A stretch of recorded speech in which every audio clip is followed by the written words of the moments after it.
오늘 각 조간신문들의 일면 헤드라인 제목마다 이 사태를 어떻게 보는지가 담겼습니다. 일례로 조선일보와 저희 동아일보와 조선일보는 북한이 남북 화해의 상징을 폭파시켰다라고 썼고요. 조선일보 같은 경우는 문재인 정부의 남북 화해의 상징이 폭파당했다라고 보도하고 있습니다. 오늘 저희 돌직구쇼는 이 톱뉴스 제목을 어떻게 정할까 고민했는데 이렇게 정했습니다. 북한이 판문점 선언을 지워버렸다. 사실 이번에 폭파된 남북 공동연락사무소는 문재인 정권의 실적 중 하나였던 남북 화해의 상징으로 여겨졌던 건물입니다. 그게 온데간데 없어진 겁니다. 일단 영상으로 한번 만나보시죠. 남과 북이 함께 돌파구를 찾아 나설 때가 되었습니다. 저는 여건이 좋아지기만 기다릴 수 없는 시간까지 왔습니다. 쓰레기들과 이를 묵인한 자들의 죄값을 깨끗이 받아내야 한다는 분노한 민심에 부응하여 개성공업지구에 있던 경남 공동연락사무소를 완전 파괴시키는 조치를 실행했습니다. 남북 공동연락사무소 건물을 일방적으로 폭파한 것에 대해 강력한 유감을 표명합니다. 모든 사태 책임이 전적으로 북쪽에 있음을 분명히 합니다.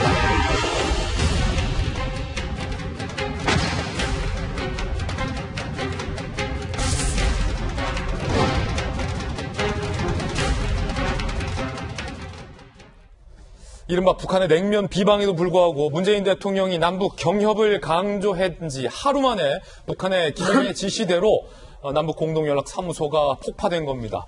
폭파되는 순간의 영상을 저희가 상세히 분석을 해봤습니다. 이 건물이 어떻게 무너져 내리는지, 그리고 그 건물이 과연 우리 국민들에게 어떤 의미가 있었던 건물인 건지, 그리고 붕괴된 이후에 그 잔해가 얼마나 처참한지 저희가 다각도로 폭파되는 영상을 분석해 봤습니다. 이번 일, 우리 국민 여러분들은, 시청자 여러분들은 어떻게 받아들이십니까? 영상 보시면서 오늘 심도 있게 이야기 나눠보겠습니다. 폭파되는 그 장면 함께 보시죠.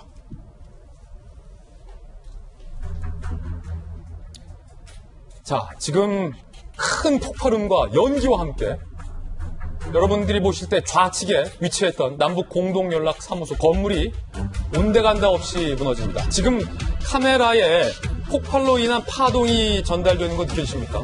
그리고 그 옆에 있는, 여러분들이 보실 때 오른쪽에 있는 높게 솟은 개성공단 종합지원센터도 사실상 무력화되는 장면을 보실 수 있습니다. 지금 이 장면, 카메라, 멀리 있는 카메라에까지 이 폭발의 충격이 전해지는 것, 여러분들 확인하실 수 있을 겁니다.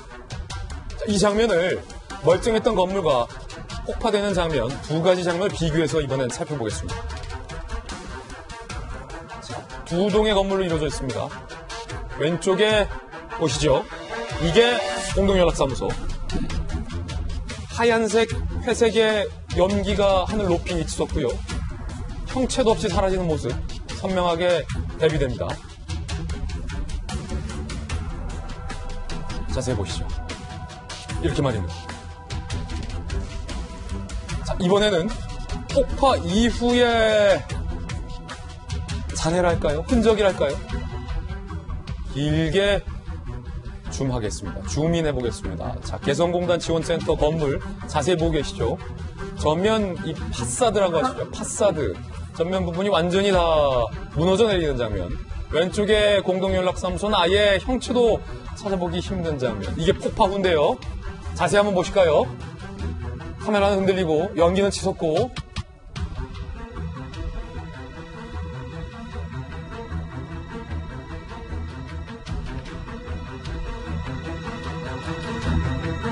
이렇게 흔적도 없이 건물이 사라지는 모습 확인할 수 있습니다. 그리고 오늘 조금 전 북한이 컬러 사진까지 공개했습니다. 멀쩡했던 남북 공동연락사무소의 모습, 이렇게 북한 측이 공개한 겁니다. 북한이 터뜨리고 사진까지 공개한 겁니다. 개성공단 종합지원센터에 멀쩡했던 모습 보고 계시고요. 자, 폭파 이후에 처참하게 흉물이 된, 다시 복원할 수 없을 정도로 심각한 손상을 입은 폭파 현장의 모습을 북한이 오늘 아침 조금 전 공개했습니다. 국민 여러분께 이런 질문 드리겠습니다. 돌직구쇼 시청자분들께 이런 질문 드리겠습니다. 방금 폭파된 이 건물의 영상을 보고 나서 여러분들은 어떤 생각이 드십니까? 여러분들은 어떤 감정이 드십니까? 오늘 국민 여러분들이 느끼신 생각과 감정에 대해서 오늘 저희 돌직구쇼에 출연하신 출연진들의 생각도 지금부터 들어보겠습니다. 그리고 앞으로 과연 이 북한과 남북 관계를 우리 정부가 어떻게 해야 할지에 대한 조언과 생각도 한번 들어보겠습니다. 여러분들의 감정과 여러분들의 생각도 지금 저희 돌직구쇼의 인터넷 댓글창에 남겨주시기 바라겠습니다. 일단은 이재명 기자. 청와대도 굉장히 당혹하는 분위기예요. 그렇죠. 어제 오전까지도 군 당국에서는 그 연락사무소 폭발을 위해서 폭발물을 설치하는 그런 장면을 목격했다고 합니다. 예. 강비 장비를 통해서. 하지만 그렇게 빨리, 그러니까 오후에 2시 50분에 바로 폭발해버렸는데 그렇게 빨리 폭발할 줄 몰랐다. 이런 생각이 들었던 것 같고, 그렇기 때문에 이제 청와대 예정대로 일정들을 진행하고 있었죠. 그 시간에 캐나다, 이집트 등 한 5개국의 신임 대사들에게 신임장을 주고 있었는데 그때 바로 이제 폭발이 이루어졌기 때문에 굉장히 청와대 입장에서도 사전에 준비하고 대비하지 못했다 이렇게 볼 수 있고요.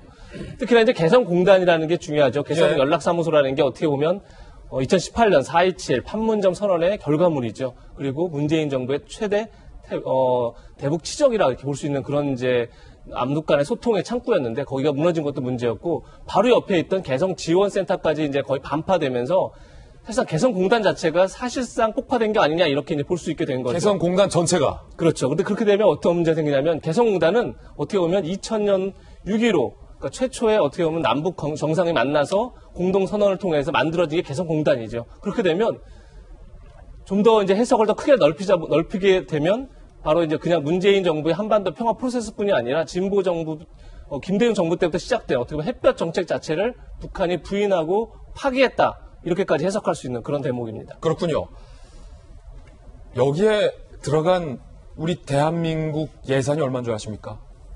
이 두 건물을 짓고 개보수하는 데 들어간 우리 국민들의 세금이 얼마인 줄 아십니까?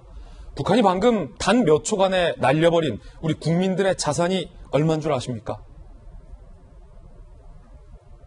700억대. 순식간에 잿더미가 됐습니다.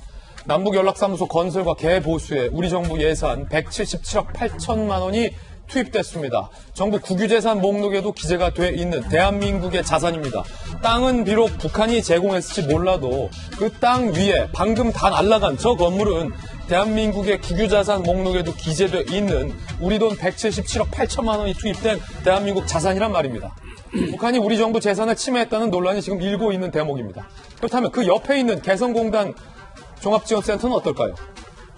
2009년 완공 뒤 개성공단 행정의 중심 역할을 했고요. 우리 정부 예산 30여억 원이 투입이 됐고요. 폭파 피해액은 707억 원에 해당합니다. 왜냐하면 저 종합지원센터를 지을 때 건축 비용만 하더라도 500억이 넘게 들어갔기 때문입니다. 500억이 넘는 건물, 그리고 저걸 운영하는데 30여 원이 투입이 됐었고 총 폭파 피해액은 적게 잡더라도 707억 원으로 추산이 됩니다. 국책연구소 관계자는요.